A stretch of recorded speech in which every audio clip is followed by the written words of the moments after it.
Sobrang Latina is the new trend. Yan ang bagong expression ngayon ng netizens para sa mga magagandang gaya ni na Julia Barreto, Ashlyn Olviga at Andrea Brillantes. Panoorin natin yan sa report ni Von Belinario.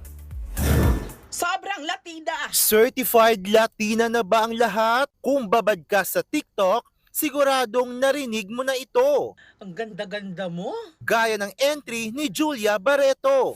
At kung Latina lang din ang pag-uusapan, panalo na riyan ang ating 2025 Reyna Hispano-Americana title holder na si Dia Mate. Sobrang Latina! Super Latina rin sa ganda, sobrang Latina rin ang vibes ni Ashley Olviga ng mutya ng Section E. Ang atake ni Ashley, finlex naman sa Instagram ni Maris Racal ang kanyang Latina look bilang si Gab sa seryeng Incognito. Say naman ng makeup artist si Anthea Bueno, si Andrea Brillantes ang definition ng sobrang Latina look. E ano nga ba ang meaning ng sobrang Latina? Sobrang Latina! Una yang pinatrend ng content creator na si Cesa Ball kung saan finlex niya ang magaganda niyang makeup.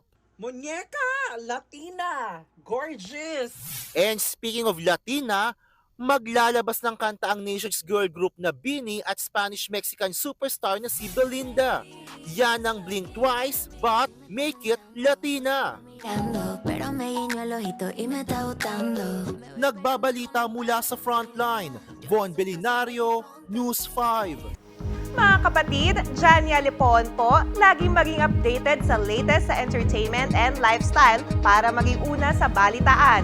Bisitahin at mag-subscribe na sa social media pages ng News 5.